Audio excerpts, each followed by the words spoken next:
నమస్తే జనబేరి న్యూస్ కి స్వాగతం. ముందుగా బులెటిన్ లో హెడ్లైన్స్.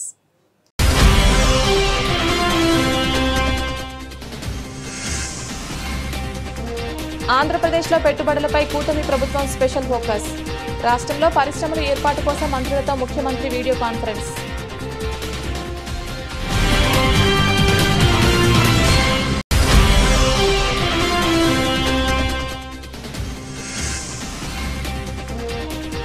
ఆస్ట్రేలియాలో మంత్రి నారా లోకేష్ పర్యటన.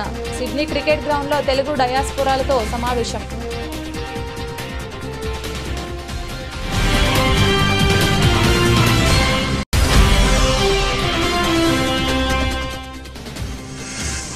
ఆగ్నేయ బంగాళాఖాతంలో బలపడుతున్న ఉపరితల ఆవర్తనం. బంగాళాఖాతంలో అల్పపీడనం. తెలుగు రాష్ట్రాలకు భారీ వర్ష సూచన.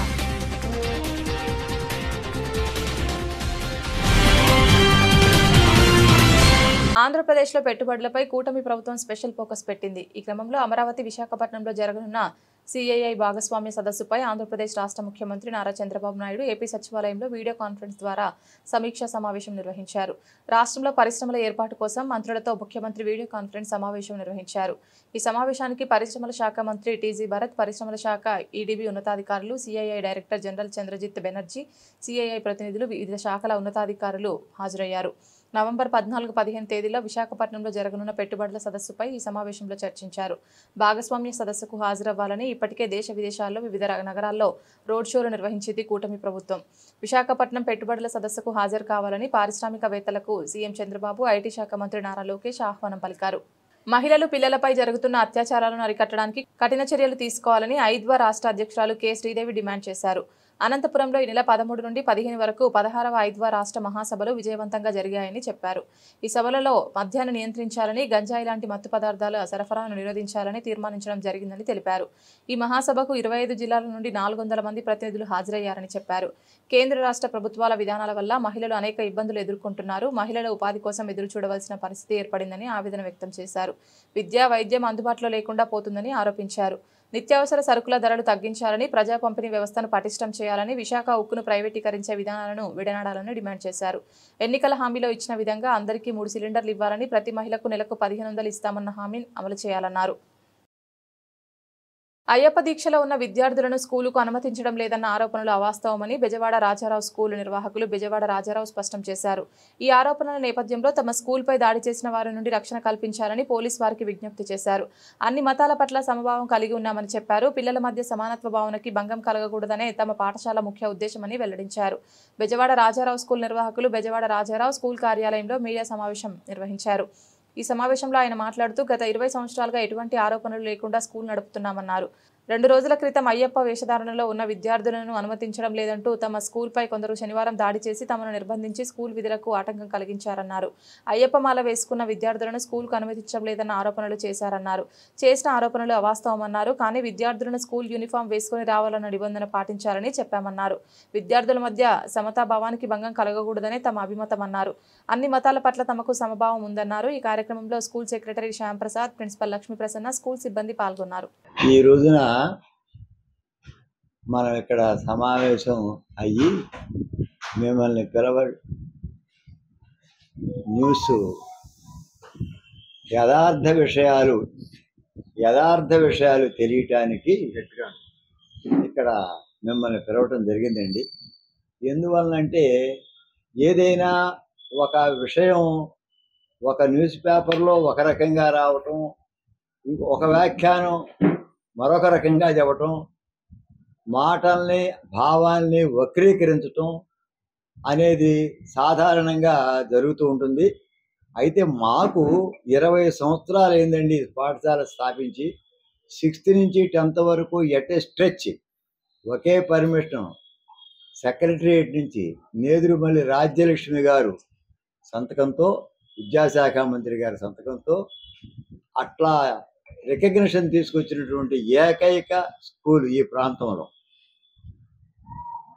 ఆ తర్వాత మేము గతంలో కూడా హై స్కూల్ హెడ్ మాస్టర్ గాను, ఇక్కడ ప్రస్తుతం ప్రిన్సిపాల్గా ఉన్నటువంటి లక్ష్మీ ప్రసన్న గారు కేబిఎన్ కాలేజీలో మ్యాథమెటిక్స్ లెక్చరర్ గాను, శ్యాంప్రకాష్ గారు ఆంధ్ర లయోలా కాలేజీలో ఆంధ్రప్రదేశ్లోని డిసిప్లిన్కి పేరైన ఆంధ్ర లయోలా కాలేజీలో PG head of the department మ్యాథమెటిక్స్కి చేయటం జరిగింది. 2005లో స్టార్ట్ చేస్తే స్కూలు ఈ రోజు వరకు ఏ విధమైనటువంటి కంప్లైంట్ కానీ ఏ విధమైనటువంటి రిమార్క్ కానీ బెజవాడ శ్యామ్ ప్రకాష్ ఈ స్కూలు ఈ పాఠశాల కార్యదర్శిని సెక్రటరీగా ఉన్నాను. మేము మీ దృష్టికి కొన్ని నిజాలు యథార్థ ఘటనలను మీ దృష్టికి తీసుకురావాల్సి ఈ సమావేశం ఏర్పాటు చేయడం జరిగింది. ఇందులో భాగంగా వాళ్ళు గత 20 సంవత్సరాలుగా మాకు ఈ పద్ధతిలో జరిగిపోయింది. ఏ పద్ధతిలో జరిగిపోయింది అంటే వీళ్ళే కొత్తగా వచ్చింది మాలేసింది కాదు, ఇప్పుడే కాదు 20 ఏళ్ళ నుంచి స్కూల్లో చాలా మంది మాలేసుకొచ్చారు. వాళ్ళందరూ కూడా వాళ్ళు లోపల మాలదారు నుండి మేము చెప్పిన యూనిఫారం బయట మెయింటెనెన్స్ చేసి మాకు గడిచిపోయింది. వీళ్ళు ఎదురు తిరిగారు. అక్కడ మాకు తేడా ఏర్పడింది. వాస్తవానికి చాలా స్కూల్స్ పట్టుదల పట్టట్లో ఎలా చేస్తారంటే వాస్తవానికి వాళ్ళు కూడా ఇట్లానే చూసి చూడనట్టు అట్లా చేసి ఉండవచ్చు. వాళ్ళు కూడా పట్టుపట్టాలి. కొంతమంది స్కూల్ ఓనరే మాలేసుకున్న మా స్కూల్స్ లో కూడా ఉన్న సందర్భంలో మరి దీనికి అక్కడ ఎలా ఏంటి అనేది ఇక్కడ క్లాష్ ఆఫ్ ఐడియాలజీస్ జరుగుతున్నాయి. అయ్యప్ప దీక్షాపరులు వాళ్ళ పీఠం వాళ్ళు ఆ హిందూ సంఘాలు కొంత జొప్పిస్తున్నారు. మా ట్రస్ట్ కి మా సంస్థకి కొన్ని ఆశయాలు ఉన్నాయి. అందులో భాగంగా పిల్లలందరికీ క్లాసులోకి వెళ్ళగానే 40 మంది ఈ రోజున ఎవరే క్యాస్ట్ ఎవరికీ తెలియదు. ఈ రోజు నుంచి ఈ కండువా ఆ కండువా ఈ బురక ఇట్లాంటివన్నీ వైషమ్యాలకి దారితీస్తాయనే తప్ప. దీపావళి అంటే దీపాల వరస అని నరకాసుని సంహరించిన తర్వాత ఆనందంతో ప్రపంచవ్యాప్తంగా ఉన్న భారతీయులు అత్యంత ఘనంగా జరుపుకునే అతిపెద్ద పండుగల్లో దీపావళి ఒకటని శ్రీ గౌతమ్ విద్యా సంస్థల అధినేత సూర్యారావు స్పష్టం చేశారు. దీపావళి పండుగ కేవలం ఒక రోజు పండుగ కాదని 5 రోజుల పాటు జరిగే సాంస్కృతిక సాంప్రదాయ ఆచారాలతో కూడిన గొప్ప వేడుక అన్నారు.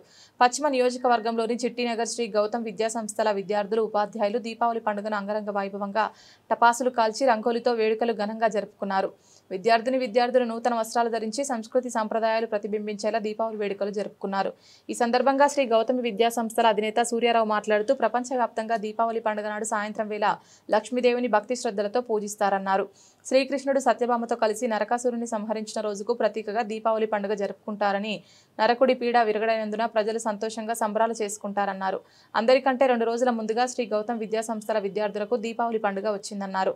ఈ సందర్భంగా పలు పోటీలలో గెలుపొందిన విద్యార్థులకు బహుమతులు అందజేశారు. అనంతరం విద్యార్థులకు మిఠాయిలు పంపిణీ చేశారు. బెజవాడ శ్రీ దుర్గమల్లేశ్వర స్వామివార్ల దేవస్థానం ఇంద్రకీలాద్రిపై కొలువైయున్న దుర్గమ్మ సన్నిధి గాజుల మహోత్సవంకు సిద్ధమవుతోంది.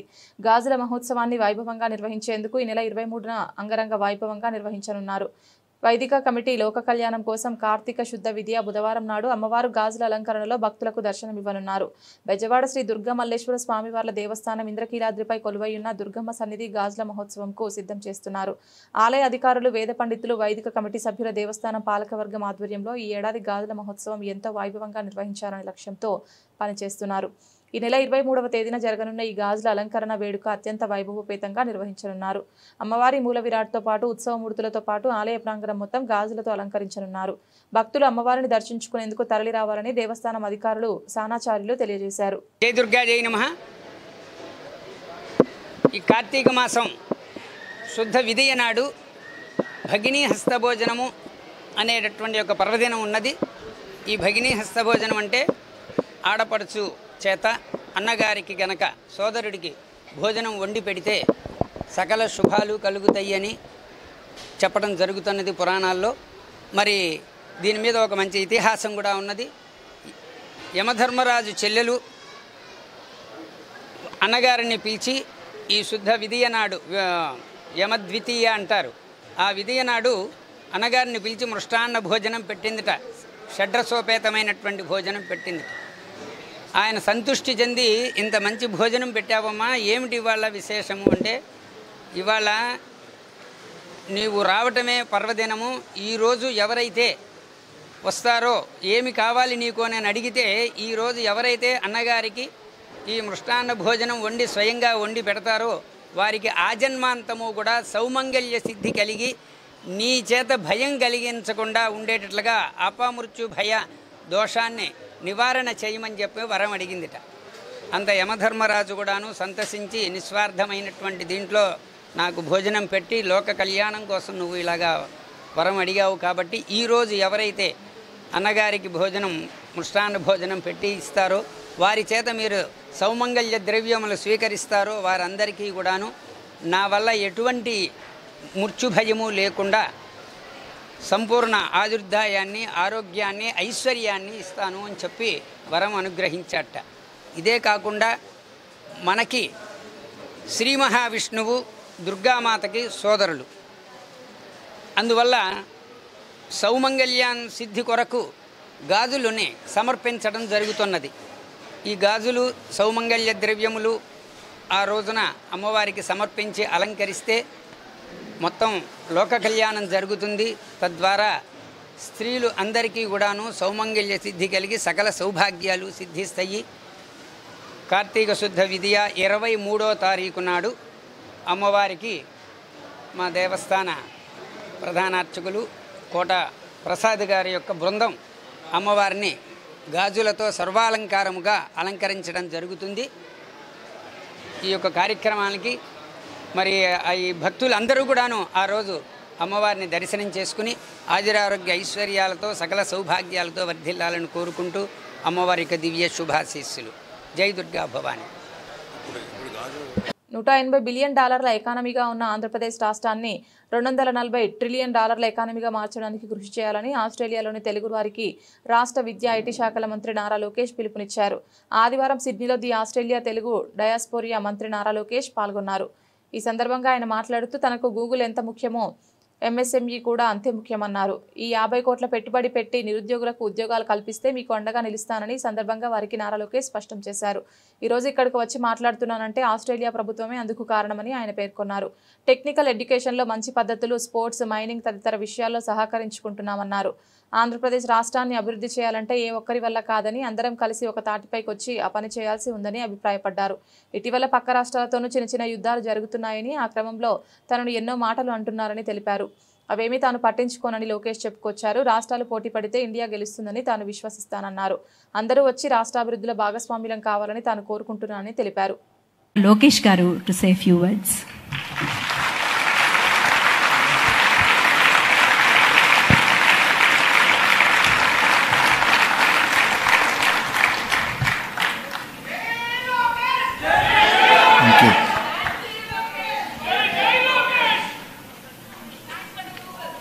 ఇంకా చాలా రావాలి తల్లి. మీరు హ్యాపీగా ఉన్నారు, బాబు గారు ఇంకా హ్యాపీ అవ్వలేదు. ఎగ్జాక్ట్లీ. పుణ్యవతి గారు తర్వాత మాట్లాడటం కొంచెం ఇబ్బందే. అద్భుతంగా తెలుగులో మాట్లాడారు. ఇంకా నేను చాలా నేర్చుకోవాలి, పాఠాలకు వెళ్ళాలి. వేదిక మీద his excellency doctor yes Janakiraman గారు, వేమూరి రవిప్రసాద్ గారు, నాకు కుటుంబ సభ్యులకి సమానమైన తెలుగు వాళ్ళందరికీ పేరు పేరున నా హృదయపూర్వక నమస్కారాలు. నా ప్రసంగం ప్రారంభించే ముందల మీకు, మీ కుటుంబ సభ్యులందరికీ దివాళీ శుభాకాంక్షలు. ఇది 2వ దివాళీ నేను ఫీల్డ్లో ఉంటున్నా. పోయినసారి యుఎస్లో ఉన్నా, ఈసారేమో ఆస్ట్రేలియాలో ఉన్నాను. I'm really excited to spend Diwali with all of you. It brings back good memories from all your support. నా ప్రసంగం ప్రారంభించే ముందల మిమ్మల్ని ఒక ప్రశ్న అడగాలనుకుంటున్నా. ప్రపంచం మొత్తంలో ఏ దేశంలో తెలుగు వాళ్ళు ఉండరు? ఆగ్నేయ బంగాళాఖాతంపై ఉపరితల ఆవర్తనం విస్తరించి ఉందని, దీని ప్రభావంతో బంగాళాఖాతంలో అల్పపీడనం ఏర్పడే అవకాశం ఉందని విపత్తుల నిర్వహణ సంస్థ మేనేజింగ్ డైరెక్టర్ ప్రకాష్ జైన్ తెలిపారు. ఇది తదుపరి 48 గంటల్లో పశ్చిమ వాయువ్య దిశగా కదులుతూ దక్షిణ మధ్య బంగాళాఖాతం, పశ్చిమ మధ్య బంగాళాఖాతం ప్రాంతాల్లో వాయుగుండంగా బలపడే అవకాశం ఉందన్నారు. దీని ప్రభావంతో బుధవారం నుంచి భారీ వర్షాలు కురిసే అవకాశం ఉందన్నారు. కోనసీమ, తూర్పుగోదావరి, పశ్చిమ గోదావరి, ఏలూరు, కృష్ణా, ఎన్టీఆర్, గుంటూరు, బాపట్ల, పల్నాడు, ప్రకాశం, నెల్లూరు, అనంతపురం, అన్నమయ్య, చిత్తూరు, తిరుపతి జిల్లాలో పిడుగులతో కూడిన తేలికపాటి నుంచి మోస్తారు వర్షాలు కురిసే అవకాశం ఉందన్నారు. మిగతా జిల్లాలో కొన్ని చోట్ల తేలికపాటి వర్షాలు కురిసే అవకాశం ఉందన్నారు.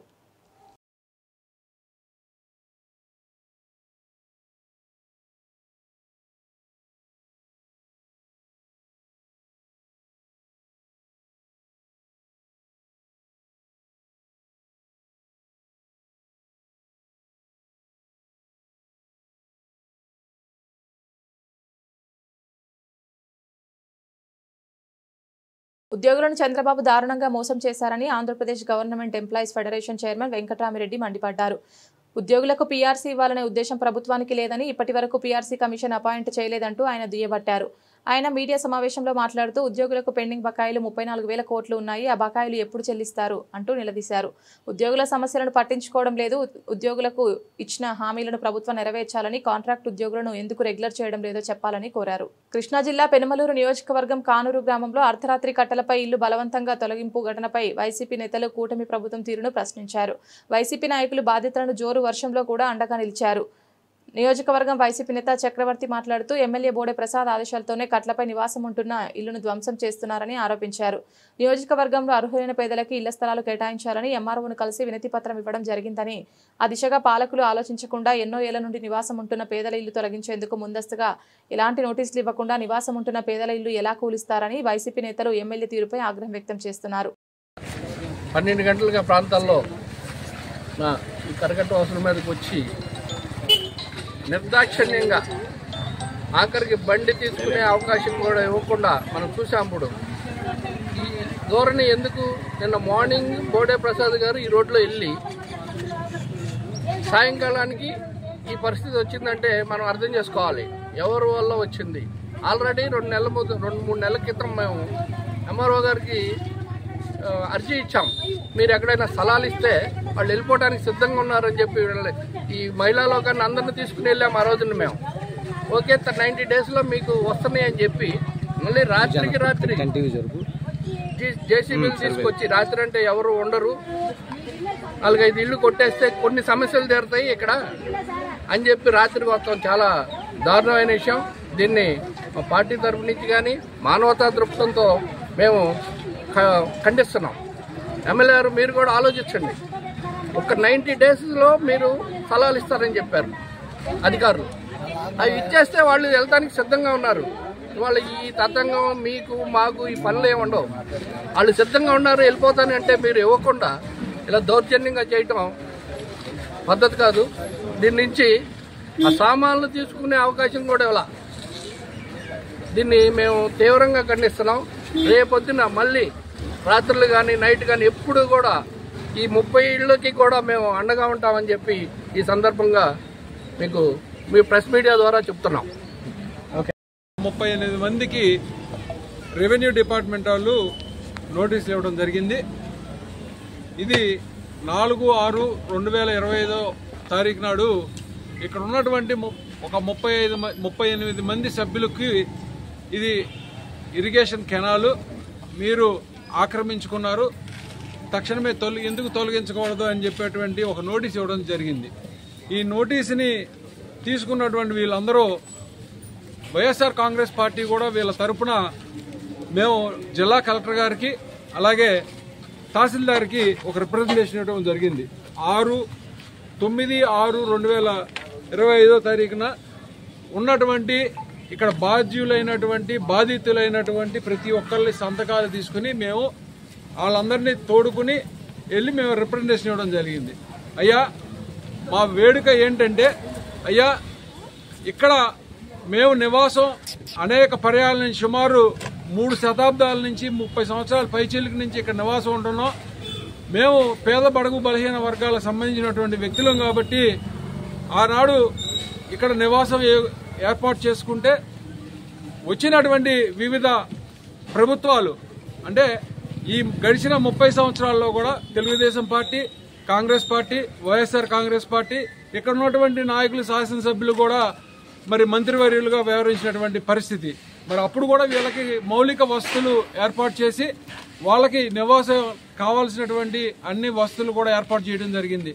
మరి ప్రభుత్వం ఇవాళ అభివృద్ధి పేరుతో వాళ్ళకి అవసరమైంది కాబట్టి వాళ్ళు కొన్ని నోటీసులు ఇచ్చామని చెప్పి వారి యొక్క నోటీసులు తెలియజేయడం జరిగింది. మేము కూడా వారికి అనుకూలంగా, ఎందుకంటే ఆనాడు ఇరిగేషన్ కెనాల్ కాబట్టి వేసుకున్నారు, మరి ప్రజా ఉపయోగానికి ఒకవేళ గనక ఈ మున్సిపాలిటీ కమిషనర్ గారు అవ్వచ్చు లేకపోతే వివిధ హోదాల్లో ఉన్న నాయకులు కావచ్చు వాళ్ళకి అవసరం అనుకుంటే మేము చేయమని అయితే అనలేదండి, కాకపోతే మాకు న్యాయం చేయండి. మీరేం కోరుకుంటున్నారు? మాకు స్థలం చూపించండి. ఉన్న పళంగా ఇలా చేస్తే సామాన్లు పాడైపోయినాయి, అన్ని పాడైపోయినాయి. ఉన్న పళంగా ఎక్కడికి వెళ్తాం పిల్లల్ని తీసుకొని?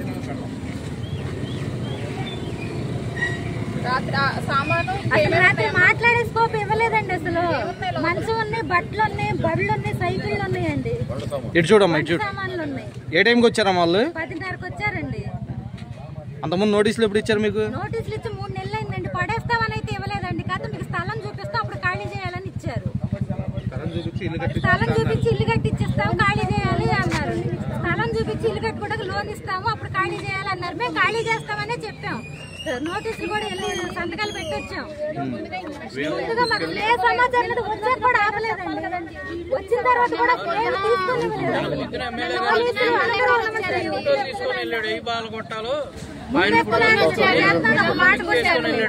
చెక్ చేశారు.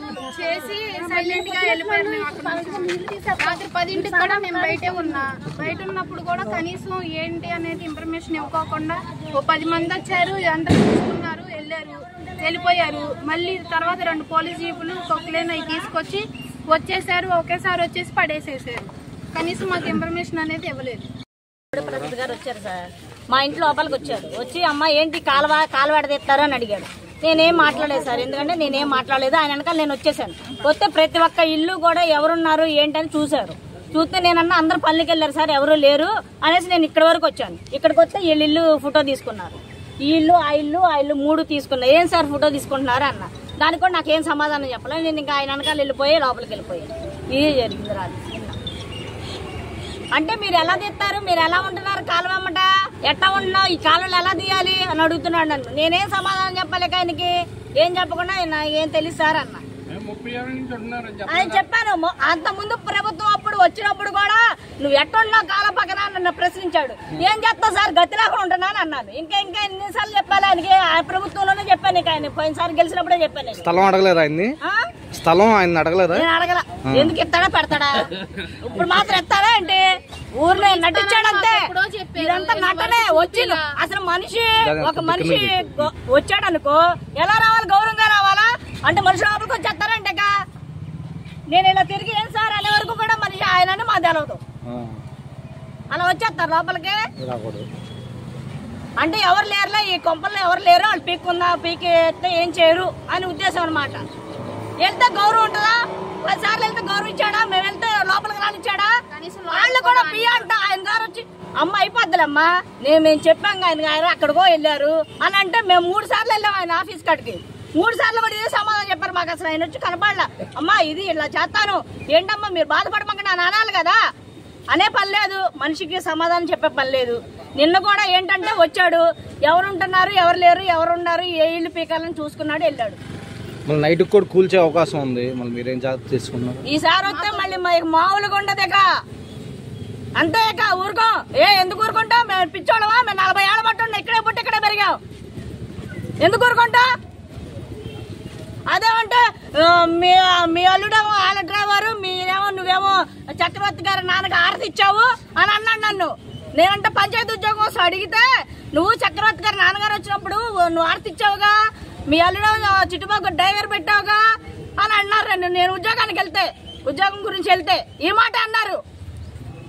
అంటే మేము ఇక్కడ పుట్టి పెరిగిన వాళ్ళు ఏ పని చేసుకోకూడదని ప్రభుత్వం వస్తే ఆయన దగ్గర పెట్టుకోమని నిన్ను మిమ్మల్ని కూడా. కృష్ణా జిల్లాకు వంగవీటి మోహన్ రంగా పేరు పెట్టాలని రాధారంగా మిత్రమండలి నాయకులు డిమాండ్ చేశారు.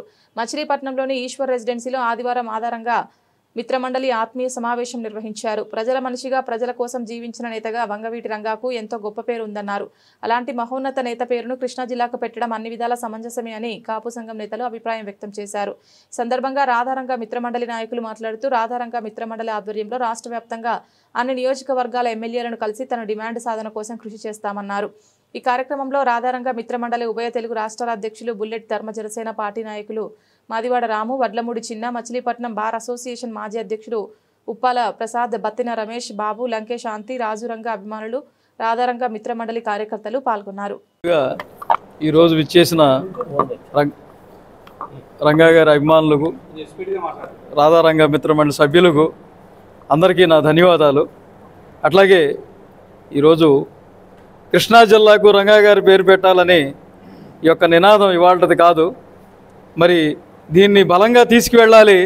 రేపు స్థానిక సంస్థల ఎన్నికలు ఇవి జరిగిన తరుణంలో, ఇది ఈ నెల 2 నెలల టైం ఉన్న తరుణంలో దీన్ని నియోజకవర్గాల వారీగా తీసుకువెళ్ళి బలంగా కులమతాలకు అతీతంగా ఉన్న వంగవీటి మోహన్ రంగా గారిని, అన్ని కులాలు ఆరాధ్య దైవమైన వంగవీటి మోహన్ రంగా గారి పేరు కృష్ణా జిల్లాకి పెట్టాలని, దీన్ని బలంగా తీసుకువెళ్ళడానికి అన్ని నియోజకవర్గాలు కమిటీలు వేసుకుని మరి అన్ని నియోజకవర్గాల్లో సమావేశాలు నిర్వహించి దీన్ని బలంగా తీసుకువెళ్ళి మన పెద్దన్నైన పవన్ కళ్యాణ్ గారి దృష్టిలో పెట్టి ఆయన ద్వారా మనం దీన్ని సాధించుకోవాలని మేము తీర్మానం చేశాం. ఎందుకంటే మనం కూటమికి మద్దతుగా ఉన్నాం. డెఫినెట్గా ఈరోజు కూటమి ప్రభుత్వం ఉంది అంటే రాధారంగా మిత్రమండలి చేసిన కృషి, మరి ఆ కృషి వల్లే ఇవాళ కూటమి ప్రభుత్వం అక్కడ ప్రభుత్వంలో కొనసాగుతుంది. కాబట్టి మాకు ఈ విషయాన్ని పరిగణలోకి తీసుకుని పవన్ కళ్యాణ్ గారు మాకు ఈ కృష్ణా జిల్లాకి వంగవీటి మోహన్ రంగా గారి పేరు ప్రకటించాలనేది కోరుతున్నాం. అట్లాగే మా బుల్లెట్ ధర్మాన ఆధ్వర్యంలో 2 రాష్ట్రాల అధ్యక్షులు బుల్లెట్ ధర్మా గారి ఆధ్వర్యంలో ఇప్పటికి 35 ఏళ్ల నుంచి ఆయన కార్యక్రమాలు రాధారంగా మిత్ర మండలి ద్వారా కార్యక్రమాలు ఎన్నో సేవలు అందిస్తూ పేద ప్రజలకు సేవలు అందిస్తున్నారు. అది చూసి నేను కూడా మనం కూడా సేవ చేయాలి.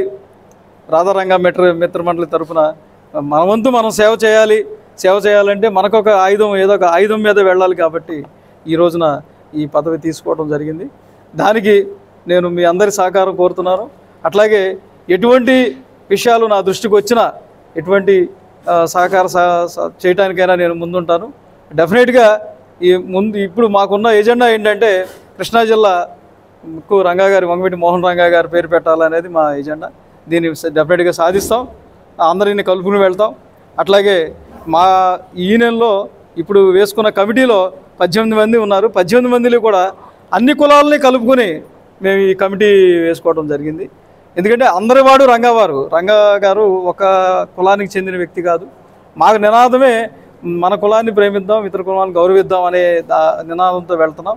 అందరూ ఉండాలన్న ఉద్దేశంతోనే ఈ కమిటీలో 18 మందిని కూడా అన్ని కులాలని కలుపుకొని ఈ కమిటీ వేయడం జరిగింది. అట్లాగే మీ అందరి పత్రికేయ మిత్రులు సహాయ సహకారాలు ఉండాలి.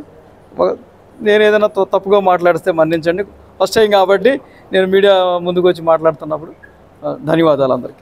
బులెటిన్ ముగించే ముందు హెడ్లైన్స్ మరొకసారి.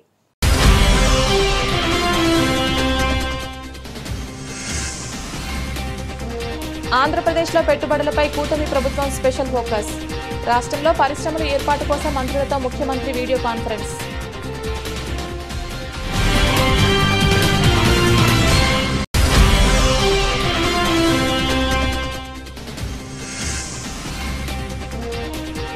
ఆస్ట్రేలియాలో మంత్రి నారా లోకేష్ పర్యటన.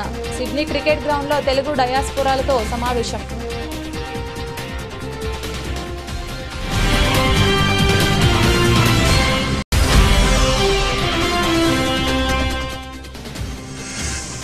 ఆగ్నేయ బంగాళాఖాతంలో బలపడుతున్న ఉపరితల ఆవర్తనం. బంగాళాఖాతంలో అల్పపీడనం. తెలుగు రాష్ట్రాలకు భారీ వర్ష సూచన.